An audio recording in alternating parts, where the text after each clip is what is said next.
Enter the crib. Your strike back sit rep starts in 3, 2, 1. Wait, do we go on 0?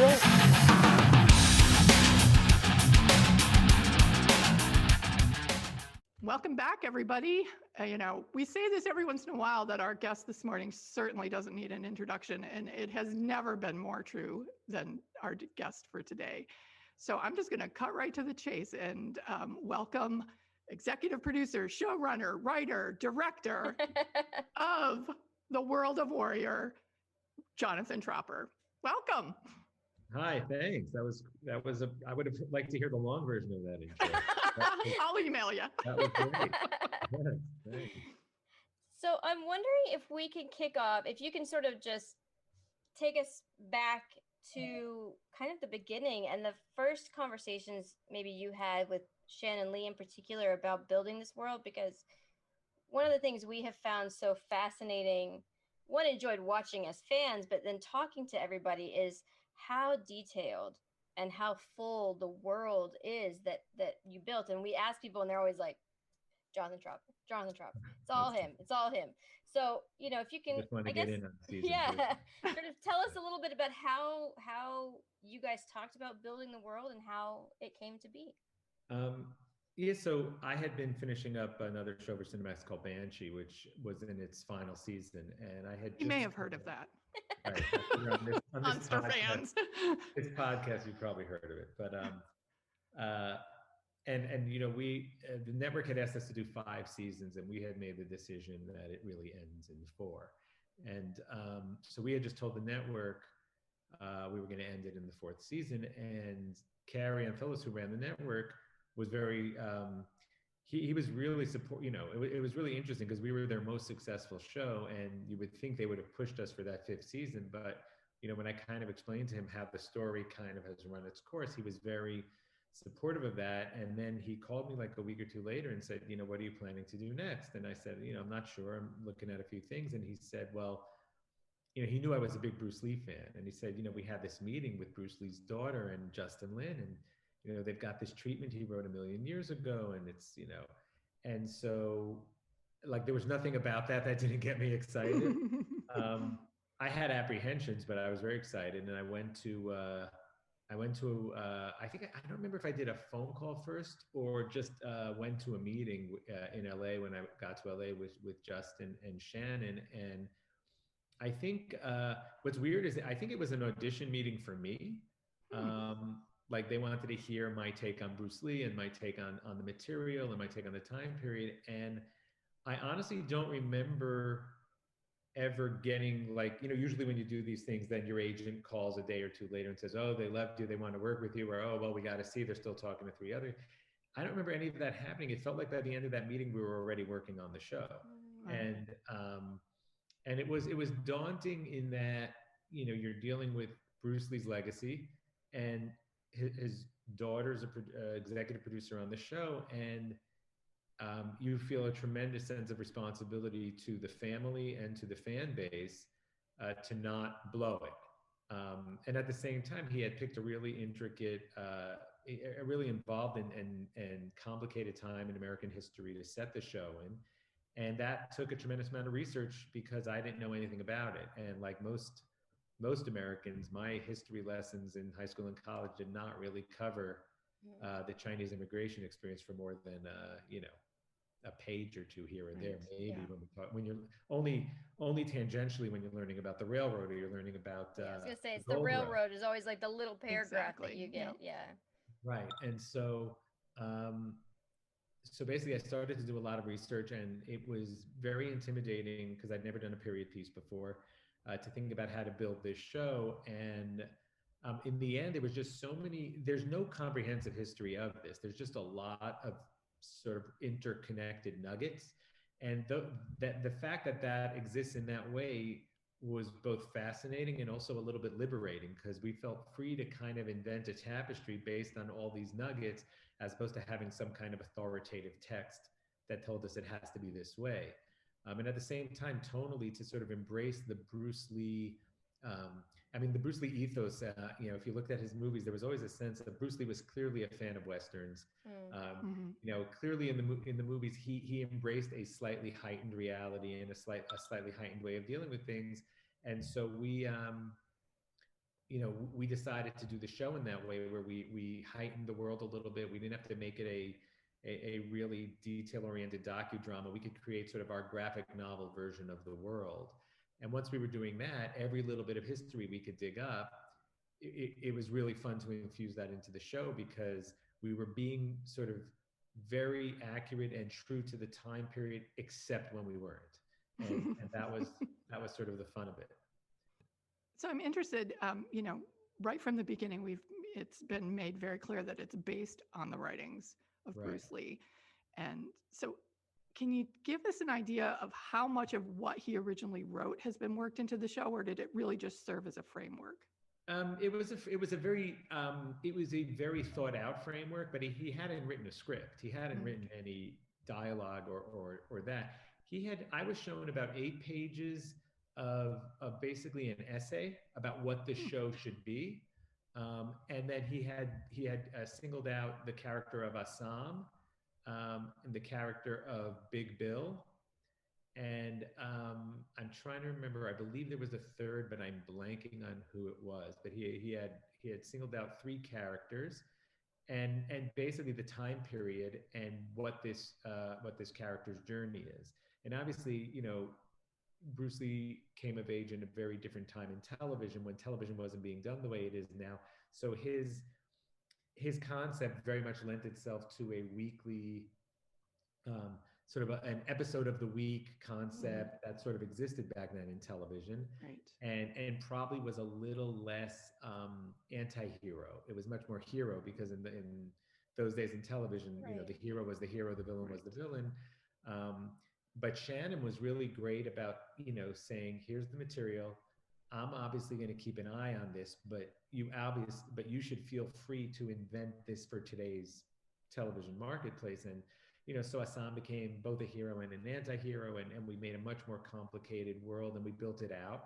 But it was all based on the fact that the spirit of what he wanted to do was sort of teach the lessons of Kung Fu, while also highlighting a time of the Chinese immigrant experience that really spells out, both allegorically and actually, what the immigrant experience was for him in modern times.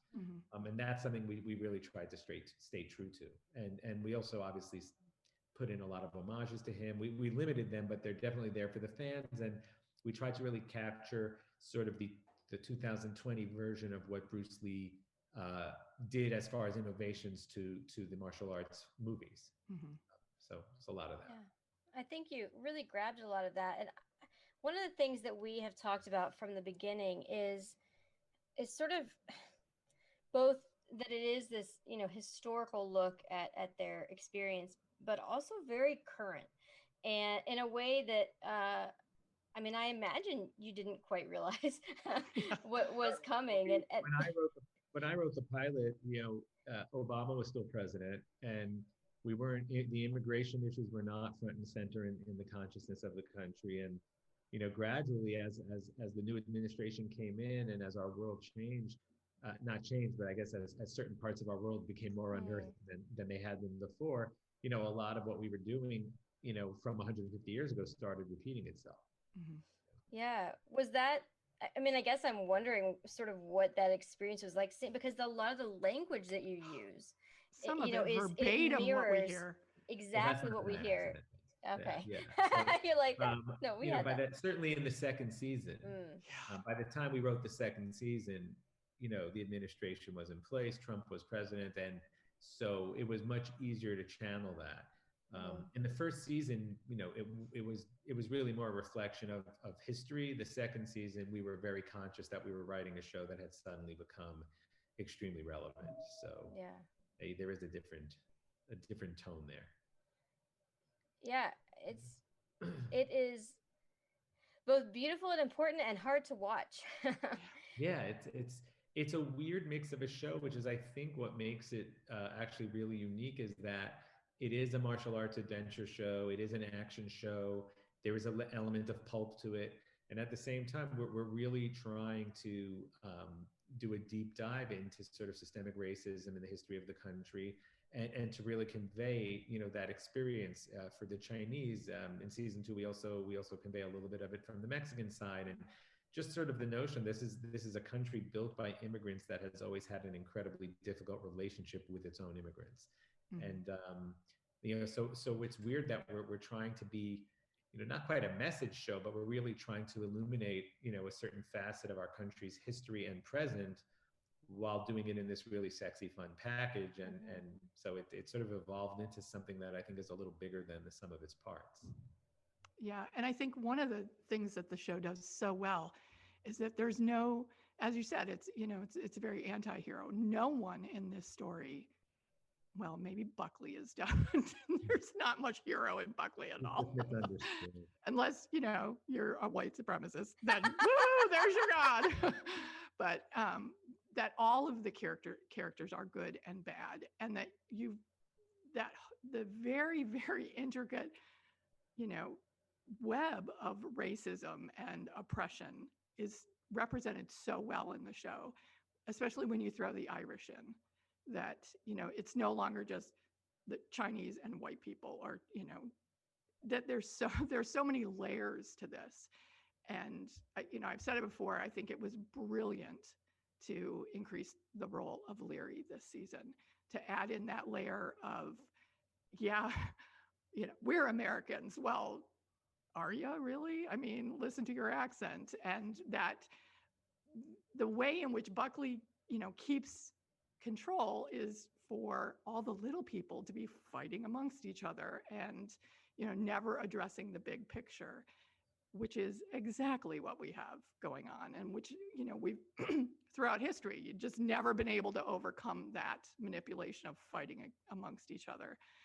So I guess when you look at a storyboard for this show, or look at the whiteboard of how you laid out this entire sort of philosophy and the relationships between the different groups, what does that look like? Because it's so complicated and yet so clear. Well, first of all, I also want to say, before I answer that, just the reason I'm really bummed that we don't have a clear path to season 3 right now is it was not the goal of the show to present the Irish as the bad guys. And, right. In season 2, we started by sort of, really giving a human side to Leary, and showing sort of his point of view as, the Irish were pawns in this game too. Correct. And what I would love to get to in season 3 is just the demonstration that it's not about Irish and Chinese. It's not even really about white and yellow, though of course it is. But what it's about is whoever the immigrant group that comes in and gets a toehold, they are then pitted against the next group of immigrants who are going to be used as cheap labor, and it's an endless cycle. And in this time period, the Irish were the labor force, and then it wasn't that the Chinese came in aiming to steal all their jobs. It's that the aristocracy brought them in, and pitted them against each other, and it's like free market gone mad, and that's where, I would have liked to have gotten into season 3 to really solidify the fact that we're not singling out the Irish. It's just in this time period, the Irish were the labor force. Right. But in terms of planning all of the all of the plot lines, one of the things that sort of, I was a novelist before I was a TV writer, so I was very used to sort of large plot outlines. But for me, one of the things that I learned on Banshee, and I'll embarrass myself and tell you where it comes from, is that the most satisfying thing to me is to create 3 or 4 disparate worlds, but have a rule that anything happening in one has to affect all 3. And it's a way of creating this ecosystem. And it seems complicated, but it actually helps you drive plot in a writer's room, because anything happening in Chinatown has to affect what's happening in Penny's house, and has to affect what's happening in Leary's bar, and has to affect what's happening in the police station. And if you know that as your guiding principle, you end up coming out with these sort of, ribbons of plot that beautifully intertwine all the different worlds. So it seems complicated, and sometimes it is complicated, but it's also a framework, and it helps you write, and it helps you really, because if you come up with a great plot line, but you can't involve the other parts of your show, then you have to toss it because it's not going to be satisfying, because except when we do once a season we do a standalone episode, but beyond that you need to be treating the whole thing holistically, which is a lesson I sort of, if you go back and look at Banshee, that's what we do on Banshee. And weirdly, the reason that lodged in my head as a way to do entertaining television is actually not from television, it's from the movies. But I remember as a kid going to see The Empire Strikes Back and just being blown away by the fact that every time you sort of drop deep into one plot line, there would be a funny little 80s transition on the screen, and you'd end up in a different plot line, and you'd say, oh yeah, this world's, and it was just really exciting to me. And that, I think that just sort of got fused in my brain as sort of optimal visual storytelling, is to have multiple worlds that you're constantly bouncing back and forth from. Well, it's great. And it's shown so well in Warrior how every character's little decisions along the way has culminated in what we saw in episodes 9 and 10. Little decisions along the way, little bad decisions along the way. And this is what it brought us to. And it's just brilliant. And it's for every character: Sophie, Leary, Assam, just little decisions along the way. One of the sort of, one of my little sensitive spots about doing two shows for Cinemax is that, people have their notions of Cinemax. It used to be Skinemax, and now it's just sort of these pulpy action shows. And, we take so much care with our character development and with the language of the show and the writing of the show. And I feel like it holds its own against shows on any other network. Absolutely. But you do get a little bit dismissed as a Cinemax show. So I was really pleased when we came out that, all the major TV critics really did respond to the show and write about the show, not thinking about the fact that it's a Cinemax show, but just seeing, the show for what it is. And that was really gratifying to me after 4 years of Banshee, where it was like, this is a really great Cinemax show. Exactly. So it was nice to see us at least get that notification. It's like they got their talking points. Oh, it's action. Okay, we say these things. We don't ever really admit that we thought it was really deep and good, and that we're continuing to watch it. But we'll say it's great for action. Ugh. Yeah, one of the things that we have talked about is that, like you said, that the interconnectedness, that there are no threads that end up dropped, because that is one of the things that I think drives audiences crazy when you have a Game of Thrones that has all these like little threads that you're like, where did that go? Why did they bring that up? Everything matters. And I think we especially saw how important that was in season 2, because you took an already large cast, added more people to it.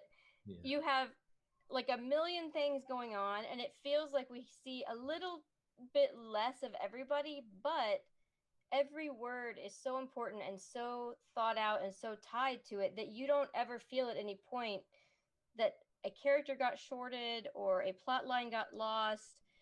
I mean, it was really incredible. And I guess, but I am very curious, when you are already juggling so many characters, how did you go into season 2 and go like, oh yeah, we should totally add more? It's a form of masochism, and honestly, when I finished Banshee, which had a lot of characters, my goal was to have a show with like 2 main characters and like 1 or 2 supporting characters, and the whole thing takes place in one room, and like, and then this thing just blew that out of the water. But you do need the new characters to just keep the story going. So like, nobody wants to come in season after season and just see the same people doing the same thing again.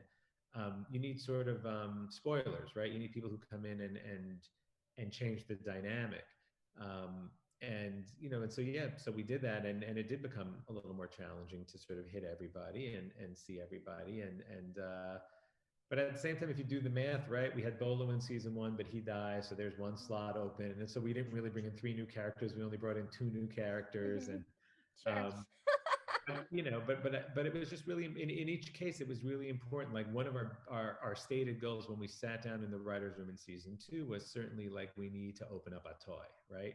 Atoy is such a fascinating character, and she's based on a real historical figure that I came across in my research. And in season 1, even though she's fascinating, you never really get in there, right?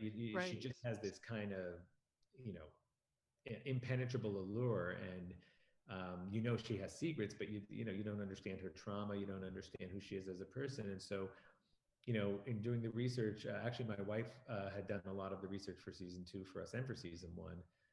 She came across this character of Donaldina Cameron, who was this woman who went in and tried to pull out young Chinese sex workers out of the brothels, and we completely reinvented her as a fictional character doing other things. But it was a chance to sort of make Atoy face this conundrum of I'm sort of a champion of my people, but I'm also exploiting them. I'm a warrior, and I'm also I'm in the sex trade, and it's her having to sort of confront that in herself required somebody else sort of bringing her that reality.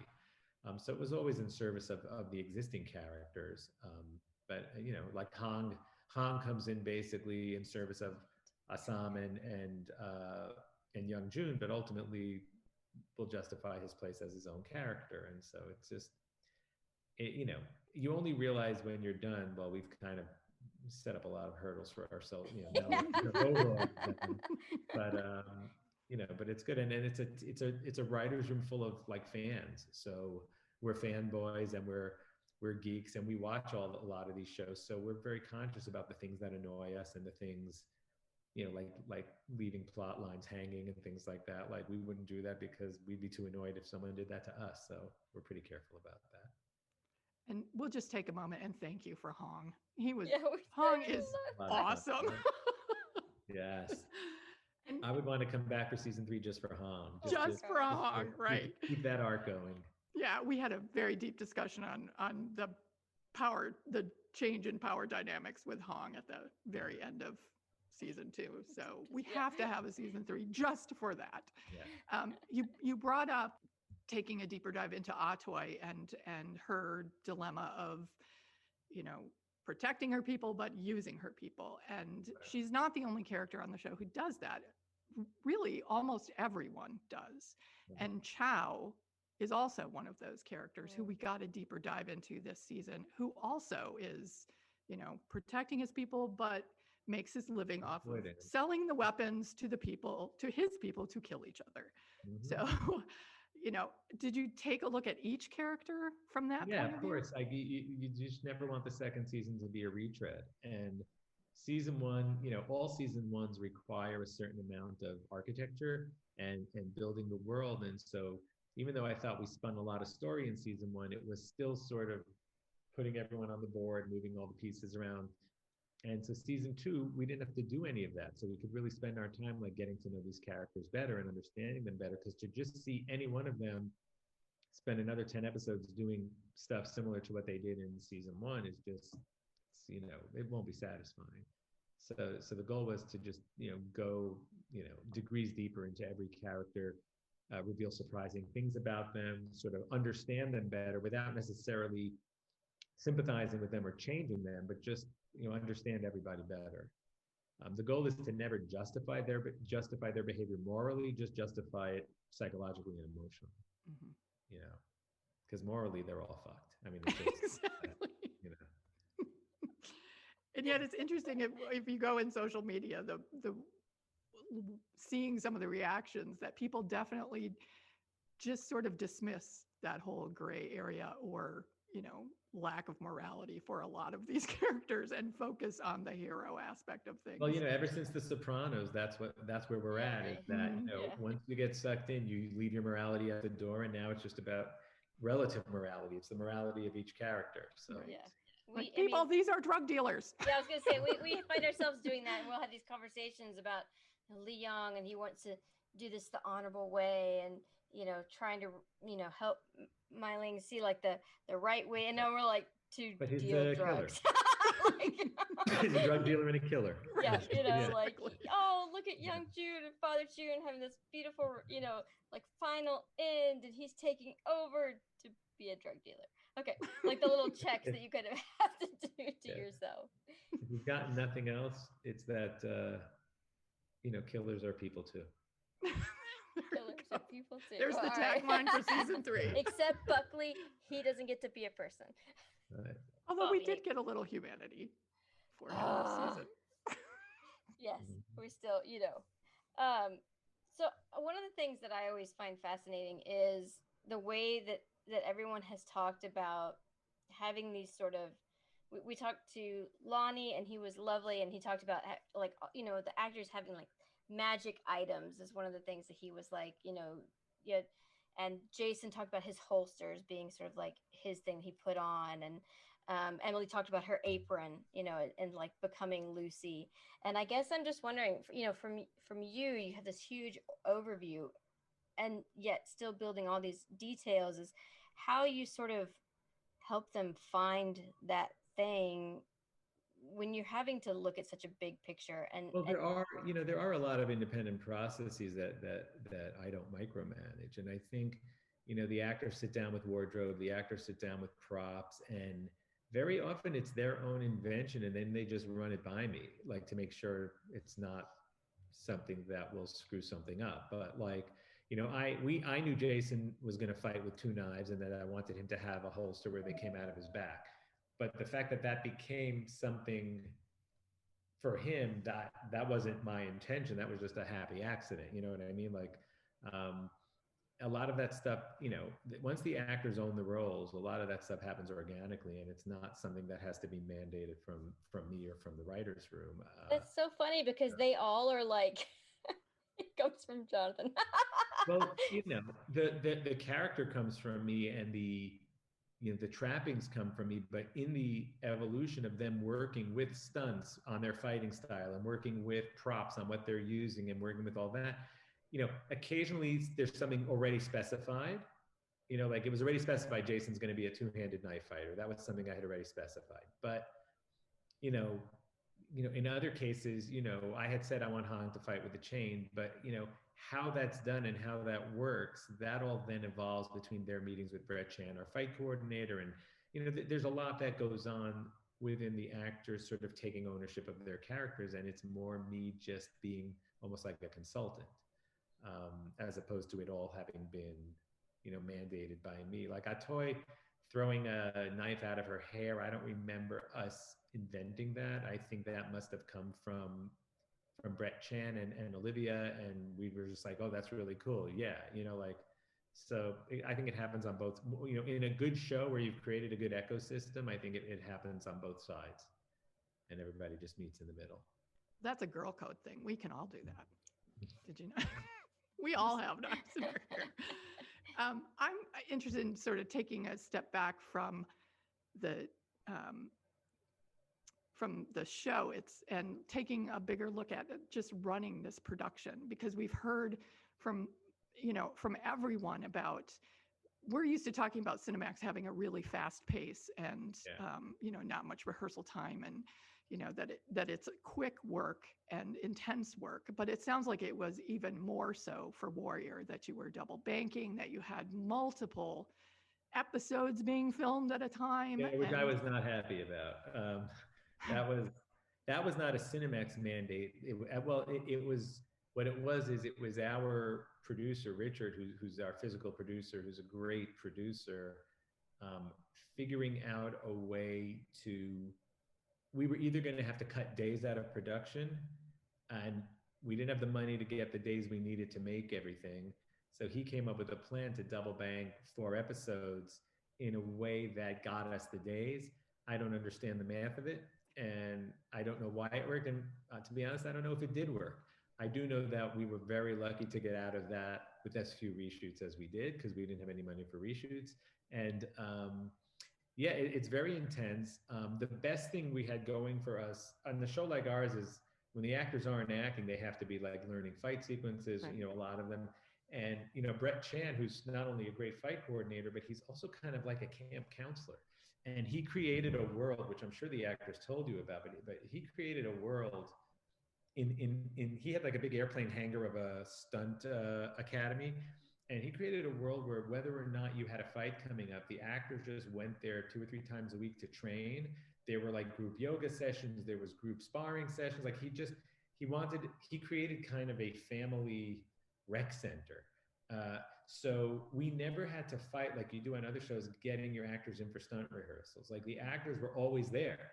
And so we managed to get a lot of that stuff done on weekends and on days when the actors weren't necessarily technically working, but Brett always had them there. And he sort of ran the entire sort of social experience of being on Warrior.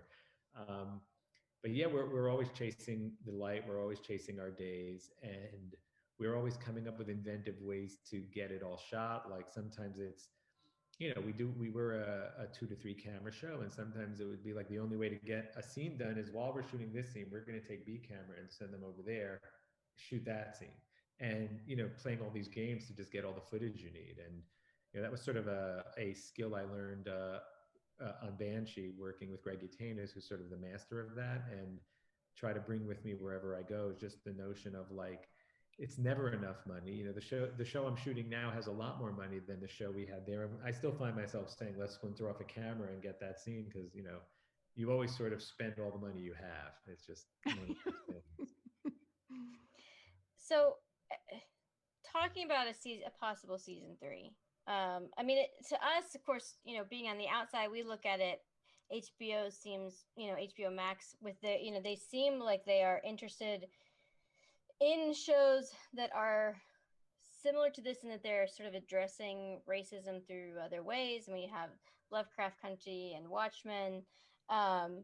I mean, it seems clear, both of those shows are HBO, not HBO Max. Sorry, yes, and it's HBO. Super confusing to everybody. Yes, it is confusing. They've done a terrible disservice to the consumer by naming everything the same thing. It's just, okay, yes. What's HBO Max? Like, nobody knows. But anyway. Okay, well, I guess to me, the lineup on HBO I believe Max. The flight attendant is HBO Max. Yes, it is. Yeah. Yeah. So it feels like there's a chance. Well, this is the thing. They didn't. We approached them. I knew pretty much as we were finishing season 2 that there was a problem, which is that AT&T had bought everybody, and Cinemax did not seem to be getting a budget. I could tell we were going to have a problem because we were on a really good cycle, and the time was coming to pick everyone up for the 3rd cycle, and nothing was happening. So I proactively reached out to HBO Max and got, very politely dismissed. And they were like, we're a new company. We're making our own stuff. We're not interested in stuff that's already aired. We're not interested in, picking that stuff up. And then again, when Cinemax officially announced they weren't going to be able to make it anymore, we went to them again to no avail. They then said you can shop it. So we took it to Netflix, and we took it to Amazon, and we took it to a number of other places. And the issue there was that the first 2 seasons are tied up in all sorts of output deals that I don't understand. But, Netflix really would have wanted the show. They expressed great interest in the show, but they need to own the whole deal. Yeah. Yeah. And the fact that the first 2 seasons, were under certain commitments made it real, at least the first season, made it sort of against their whole business model of being able to globally own a show. So, one thing we were successful in doing, and so far we're the only Cinemax show that's been that successful, is lobbying for at least the show to appear on all the HBO platforms. So come January, once it's finished its Cinemax run, which it just finished, you'll be able to watch the show on demand on HBO Max, on HBO, on these platforms. And our hope is that it gets a lot of eyeballs. And if it gets a lot of eyeballs, that they might be open to us coming in with a pitch. Justin, Shannon, and myself. We have Justin, who's the 800-pound gorilla. I think everyone wants to be in business with Justin, and all the actors are willing to come back. They're dying to come back. So if the show performs, and we can come in with a great pitch for how we restart the show again, we might get a receptive audience. But right now it's just a hope. Right. Well, it's a hope that we plan to act heavily upon because it's definitely something that we would like to see, and all of our fans and the fans out there do. In fact, it's almost mind-boggling how many of them are just getting it that there is no season 3. That there's Cinemax definitely is done. An information disconnect, because if you go on social media, there's always people. I'm still getting asked about season 5 of Banshee. I think there's a little bit of a social disconnect. Well, every day we get or tweets and Instagram messages from people saying, "Oh, I just discovered Strike Back. Is there going to be another season?" And at least with Strike Back, you've got the old version, you've got the new version, you've got plenty of seasons to watch. But And now that Anthony stars on The Boys, suddenly everyone's discovered Banshee again, Banshee, and now right. it's like, well, where's the rest of Banshee? Yeah. Well, it does seem, I think the unfortunate part is because Cinemax just sort of went away, or their originals went away, we sort of said it's like they ghosted Warrior. There was never any announcement for anything. So, it just like, I think that's why, if people don't understand, there's not, because it's like, Yeah, I mean, I think I can't speak for the management at AT&T and HBO Max and HBO. I don't know them, but I just think they've got a gigantic slate to deal with, and they're dealing with a lot of stuff. And the notion of picking up sloppy seconds from Cinemax doesn't really appeal to them unless the show achieved some kind of real critical mass on their platform that they say, hey, there's a fan base for this. We ought to. I mean, I thought they should have taken the entire Cinemax library, because Exactly. it's tremendous material, and I don't know. I say it's free. I don't know if it's really free. I don't know what the financials are between. yeah, but it does. We have said the same thing. Like, this is your stuff. Like, come on. And there's clearly a huge enough audience for it. If you get an extra 10 to 15 million viewers watching the Cinemax stuff, why wouldn't you want to feed that? That is an endless audience, action and genre. Like, why wouldn't you want that? So and it's a devoted audience. Yes, these are it's the Comic-Con audience. It's like the people who you can count on to launch your shows. Yeah. I don't really understand it. I don't know. It might just be me, because I have a Warner Brothers movie that's not on the platform either. So, it's just clearly they don't like me, but no, it really, it's hard to make sense of. And you had that feeling when you saw that Carrie Antholis's role was changing within HBO, that, oh, something's not right here. Something's going on. And then eventually, he left. Cinemax is done. Yeah. But these are not shows that were not profitable. These were good shows that they spent a lot of money and made money on. So it doesn't make sense. My understanding is that Cinemax made a ton of money for HBO. I don't know exactly how the whole thing worked, but I believe the way it worked is HBO, they made these shows inexpensively, and then they sold them all over the world. Right. And HBO made a lot of money on that. And so clearly, there is an audience for these shows, and I don't think the last chapter has been written, and I would like to think that Banshee and Strike Back, and all those shows will end up on the HBO Max platform, but I don't know how it all works, and nobody's interested in telling me. So, well, we will all hope and pray. It's just action that's different, I think, than either you're going to get on regular TV.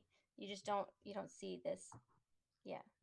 Yeah, I know. And what really killed me is that the barriers to viewership on Cinemax are so great, because, I mean, you can see their subscriber base has fallen so much because they're not making anything new. So Warrior comes out and gets these great reviews, but even people who read that, they don't have Cinemax. They can't see it. Right. And so the hope is, now that it hits HBO Max, people will find it. That's just my hope. And I was talking to Justin and Shannon about doing whatever we can, since I don't think there's going to be a marketing campaign for us on HBO Max, to just get the word out that it's on all the HBO platforms now, and people should check it out. So yeah, well, we will definitely be pumping it as well, and that's part of why we wanted to do these sort of extra interviews, is to, once it gets on HBO, be putting these out, like, hey, look, there's still people talking about it. No, for me, it's always very validating, and I'm always very appreciative when I do shows like this and podcasts like this and interviews with the people who clearly get it, because I think, we're out there, and there's more of us there. I think that there's a large segment of the population that loves this stuff, but there's only a handful of us that are actually plugged into it right now because of the barriers to viewership, which is what we're hoping.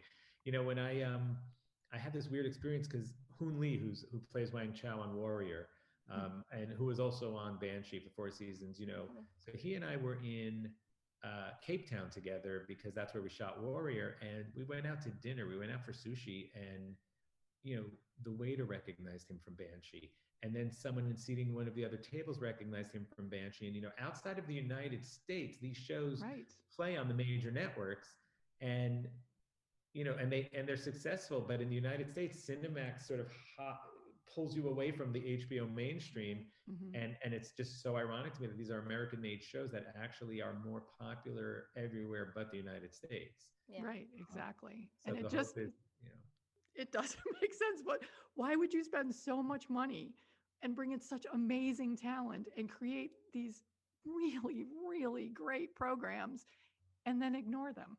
I don't know. I'd love to have a meeting there and discuss it, but you know, Like, they don't exactly return my calls these days. It's, that way, it took that Vanity Fair article to get them to actually budge on moving Warrior to the HBO platforms, and that was because Mo Ryan, who, you know, like you guys and like a lot of people, is really passionate about this stuff, just wanted answers, and Right. I think they just felt like, yeah, she's got a point. We should put it on the platform. Yeah. Mhm. So then I wanted to call them up and go, wait, what about Banshee? Like, let's Right. go there. Get Baby everything over steps. there. Yeah. But that was huge. I know when I saw that was going to happen, that was like, okay, there's Yeah, it's there's like the the open first, door. the first crack in the first chink in the armor. Maybe we can get something going there. Yeah. Right, Yeah. exactly. Thanks, and tune in next week for another Need to Know session at the Crib. Follow us on Twitter @StrikebackCrib. Out.